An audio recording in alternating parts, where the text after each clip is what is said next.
നമസ്കാരം. Win media ന്യൂസിലേക്ക് സ്വാഗതം. ബിന്ദു പത്മനാഭൻ കേസിൽ പുതിയ വെളിപ്പെടുത്തൽ.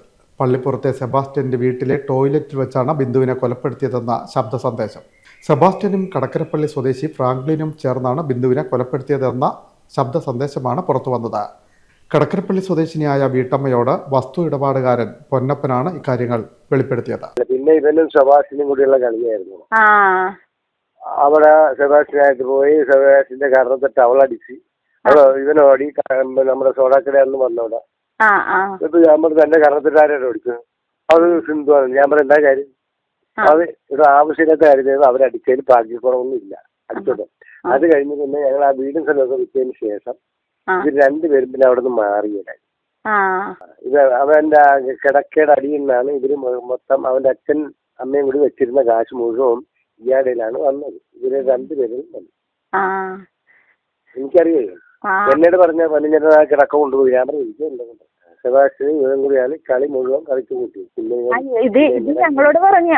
ഇപ്പൊ അന്വേഷണം വന്നപ്പോഴത്തേക്ക് എന്നോട് പറഞ്ഞു അവളൊന്നും ജീവിച്ചിരിപ്പില്ല, അവളൊക്കെ ചത്തുപോയെന്ന് പറഞ്ഞു. അപ്പൊ ഞാൻ ഇവര് രണ്ടുപേരും കൂടി മയക്കുമരുന്ന് കൊടുത്ത് അടിച്ചിട്ട് ബാത്റൂമിൽ പള്ളിപ്പുറം ബാത്റൂമിലിട്ട് അടച്ചു.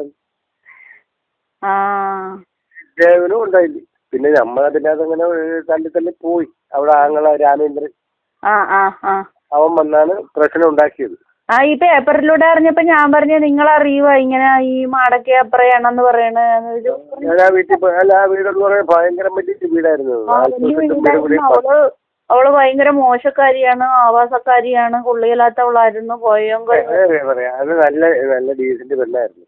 അവൻ ഈ കാശ് വിറ്റാണ് സെബാസ്റ്റ്യന് അവിടെ സ്ഥലം മരിച്ചത്. ആ സ്ഥലം വരെ ഇവൻ വിറ്റി. ഇവർക്ക് മയക്കുമരുന്ന് കൊടുത്തു അവര് ഒരു ആട്ടോക്കാരനെ കളിച്ചു. ആട്ടോക്കാരൻ കെട്ടിത്തൂങ്ങി. ആട്ടോക്കാരനെ പിടിക്കുന്നത് എനിക്ക് കംപ്ലീറ്റ് അറിയാം. സെബാസ്റ്റ്യൻ പിന്നെ ഞാൻ പറഞ്ഞു എങ്ങും ഇല്ലേന്ന് പറഞ്ഞു. അപ്പൊ സെബാസ്റ്റ്യൻ പറഞ്ഞു കുറെ ഉണ്ട്. ഞാൻ പറഞ്ഞു അത് ഉണ്ട്, എന്റെ ഉണ്ട്, എന്താ തനിക്ക് വേണം? എന്റെ ഉണ്ട്, തനിക്ക് വേണം? അത് ഞാൻ വെറുതെ പറഞ്ഞു. ഞാൻ ആ പിള്ളേരെ അയക്കാൻ നോക്കുന്നു പറഞ്ഞു. കള്ളത്തരം പറഞ്ഞു. ഇവിടുത്തെ കാശ് കംപ്ലീറ്റ് ഈ പ്രാങ്കളും ഇവരും കൂടിയാണ് കിടക്ക പൊട്ടിച്ച് ശമ്പള കാശ് മൊത്തം വേണ്ട.